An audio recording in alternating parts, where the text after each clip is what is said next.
नमस्कार, आप सुन रहे हैं TV9 पॉडकास्ट। आज के इस पॉडकास्ट में मैं सुनाऊंगा कहानी 10 साल की उस बच्ची की जिसने अपनी आंखों के सामने अपने पापा को तड़प तड़प कर मरते हुए देखा था, और अब इस बच्ची की गवाही ने उसके पापा को इंसाफ दिला दिया।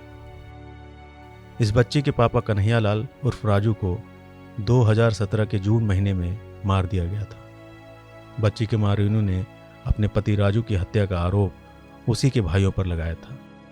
दिन, महीने, साल बीतते गए और पुलिस मामले की तफ्तीश करती रही, लेकिन अब इस बच्ची के बयान के बाद उसके पापा के असली कातिल पकड़े गए। बच्ची के पिता राजू को शराब की गंदी लत थी। राजू अक्सर शराब पीकर घर आया करता था, जिसकी वजह से उसकी मां रेनू और पापा के बीच काफ़ी झगड़ा हुआ करता था। रेनू राजू की इस आदत से बहुत परेशान थी। एक दिन राजू फिर शराब पिए अपनी दुकान पर बैठा था। उस दिन जैसे रेनू की सब्र की इंतहा हो गई थी। रेनू राजू को पीटते हुए घर लेकर आई और कमरे में बंद कर दिया। रेनू ने अपने भाई को आवाज़ लगाई और कहा, आजा, आज इसे ठीक करते हैं। रेनू और उसके भाई ने राजू के हाथ पैर रस्सी से बांध दिए और फिर उसे खूब पीटा। डरी सहमी बच्ची खिड़की से ये सब देख रही थी। माँ और मामा डंडे से तो कभी हाथ में जो आया उससे पापा को मारते रहे। पापा बचाओ बचाओ चिल्ला रहे थे, लेकिन वहाँ उसके पापा की सुनने वाला कोई नहीं था। माँ बहुत गुस्से में थी।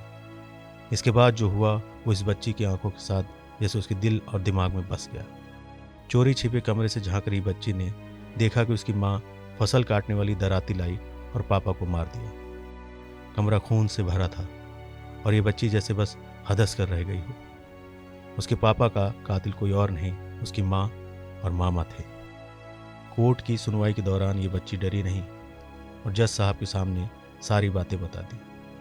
कोर्ट ने बच्ची के इस बयान को आधार बनाया और राजू के कातिलों को सजा सुनाई। कोर्ट ने राजू की हत्या के आरोप में उसकी पत्नी रेनू को आजीवन कारावास और उसके साले को 10 साल की सजा सुनाई। जज ने बच्ची को 2 लाख रुपए देने का भी आदेश दिया। TV9 इस बच्ची के हौसले को सलाम करता है, जिसने बिना डरे सच बोलने की हिम्मत रखी। ऐसा सच जो उसकी माँ और मामा के खिलाफ था और अपने पापा को इंसाफ दिलाया। कैसा लगा आपको हमारा ये पॉडकास्ट? हमें कमेंट करके ज़रूर बताएं। जल्द मिलेंगे एक नए पॉडकास्ट के साथ। तब तक के लिए नमस्कार।